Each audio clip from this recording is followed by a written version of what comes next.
Hi friends, ரொம்ப நாளைக்கு அப்புறம் இன்னைக்கு நம்ம ஒரு வீடியோ பார்க்க போகிறோம். ஸோ இன்னையோட வீடியோ என்னன்னு பார்த்தீங்கன்னா, உருளைக்கிழங்கு போண்டா. அதுக்கு தேவையான பொருட்கள் பார்த்தீங்கன்னா, ஒரு உருளைக்கிழங்கு எடுத்திருக்கோம். நெக்ஸ்ட்டு பார்த்தீங்கன்னா, பச்சை மிளகாய், வெங்காயம், கொத்தமல்லி தழை, அப்புறம் பார்த்தீங்கன்னா மஞ்சத்தூள், தேவையான அளவு உப்பு. ஸோ ஃபர்ஸ்ட் நம்ம உருளைக்கிழங்குல பார்த்தீங்கன்னா வெங்காயம், கொத்தமல்லி தழை, பச்சை மிளகாய் ஆட் பண்ணிக்கலாம். ஆட் பண்ணிவிட்டு அதோட கொஞ்சமாக மஞ்சத்தூளையும் ஆட் பண்ணிக்கிறோம். அப்புறம் தேவையான அளவு உப்பையும் நம்ம இதில் ஆட் பண்ணிக்கிறோம் ஃப்ரெண்ட்ஸ். இதெல்லாம் ஆட் பண்ணிவிட்டு நம்ம உருளைக்கிழங்கும் ஃபர்ஸ்ட் உருளைக்கிழங்கு பார்த்திங்கன்னா நம்ம பாயில் பண்ணி எடுத்து வச்சது தான். ஸோ அதை நல்லா மசிச்சு எடுத்துக்கோங்க. ஸோ இப்போது நல்லா வந்து பிசைஞ்சிக்கலாம். அந்த உருளைக்கிழங்கோட வெங்காயம், அந்த பச்சை மிளகாய் எல்லாம் மிக்ஸ் ஆகுற அளவுக்கு நல்லா இந்த மாதிரி மசிச்சு பிசைஞ்சிக்கோங்க. இப்போ பார்த்தீங்கன்னா நம்ம மசாலா ரெடி. இப்போது இது பார்த்தீங்கன்னா நீங்கள் பால்ஸ் மாதிரி ரவுண்டாக ஷேப் பண்ணி எடுத்துக்கோங்க.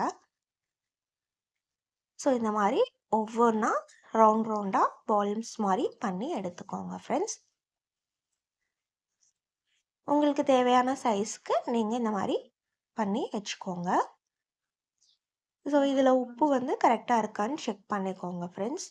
செக் பண்ணி இந்த மாதிரி 1 by 1 இந்த மாதிரி பால்ஸாக ரொட்டேட் பண்ணிக்கோங்க.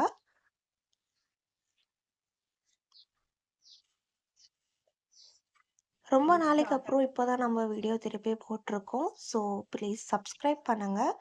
தென் இப்போ நெக்ஸ்ட் அதில் என்ன பண்ணுறோன்னா, நம்ம பஜ்ஜி மாவு இருக்குல்ல, அந்த பஜ்ஜி மிக்ஸு அந்த பவுடரை வந்து ஒரு பவுலில் வந்து ஆட் பண்ணிக்கிறோம். ஆட் பண்ணிவிட்டு அதில் தேவையான அளவு தண்ணி ஆட் பண்ணி அதை நல்லா மிக்ஸ் பண்ணிக்கோங்க. இப்போது நல்லா மிக்ஸ் பண்ணிவிட்டு ஒரு சைடு பார்த்தீங்கன்னா ஆயில் நல்லா ஹீட் பண்ண வச்சிருங்க. இப்போது அந்த பால்ஸாக நம்ம வச்சோம்ல, அது இந்த பஜ்ஜி மாவில் டிப் பண்ணி ஒவ்வொரு உருளைக்கிழங்கு பால்ஸையும் இந்த மாதிரி பஜ்ஜி மாவில் டிப் பண்ணி சூடான எண்ணெயில் வந்து நம்ம போட்டுக்கலாம்.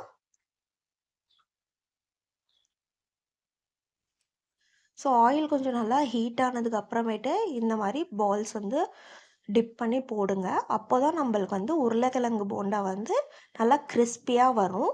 ஸோ அதனால நம்ம ஆயில் கொஞ்சம் ஹீட் ஆனதுக்கு அப்புறமேட்டு நம்ம ஆட் பண்ணிக்கிறோம். ஸோ இந்த பஜ்ஜி மிக்ஸில் பார்த்தீங்கன்னா ரெடிமேடு மிக்ஸ் தான். ஸோ அதுக்கு நீங்கள் வந்து உப்பு எதுவும் ஆட் பண்ண தேவையில்ல. ஸோ அது நம்மளுக்கு எல்லாமே மிக்ஸ் ஆகி தான் அந்த வரும். ஸோ நம்ம உருளைக்கிழங்கு அந்த மசாலா ரெடி பண்ணும்போது மட்டும் நம்ம அதில் வந்து காரமும் உப்பும் செக் பண்ணிக்கணும். ஸோ இப்போது பார்த்தீங்கன்னா நல்லா ஒன் சைடு வந்து நல்லா வந்து ஒரு ப்ரௌனிஷ் கலர் வர அளவுக்கு பாயில் பண்ணிக்கலாம். கிறிஸ்பியாக இருக்கும்.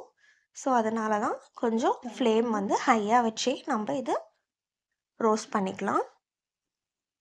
இப்போ ஒவ்வொரு போண்டாவாக வந்து நம்ம விரட்டி விட்டுக்கோங்க. ஸோ இப்போ ஒன் சைடு நல்லா வந்து ப்ரௌனிஷ் கலராக வந்துருச்சு. ஸோ இப்போ திருப்பி போட்டு நெக்ஸ்ட் சைடும் அதே மாதிரி ப்ரௌனிஷ் கலர் வர வரைக்கும் போட்டு எடுத்துக்கோங்க ஃப்ரெண்ட்ஸ். ஸோ இது ஒரு டீயோட ஈவினிங் ஸ்நாக்ஸ் சூப்பராக இருக்கும். இப்போ பார்த்தீங்கன்னா நல்லா கிறிஸ்பியாக வெந்துருச்சு. ஸோ இப்போ வந்து ஒரு பிளேட்டில் ட்ரான்ஸ்ஃபர் பண்ணிக்கலாம். ஸோ இந்த மாதிரி எவ்வளோ நீங்கள் பண்ணி வச்சுருக்கீங்களோ அது எல்லாமே இந்த மாதிரி பால்ஸாக உருட்டி டிப் பண்ணி போட்டுக்கோங்க. ஸோ இப்போ பார்த்தீங்கன்னா நம்மளோட உருளைக்கிழங்கு போண்டா ரெடி ஆயிடுச்சு ஃப்ரெண்ட்ஸ். உங்களுக்கு இந்த வீடியோ பிடிச்சிருந்துச்சுன்னா லைக் பண்ணி ஷேர் பண்ணி சப்ஸ்கிரைப் பண்ணுங்க ஃப்ரெண்ட்ஸ். நிறையா பேர் என் சேனலை சப்ஸ்கிரைப் பண்ணாமே பார்க்குறீங்க. ஸோ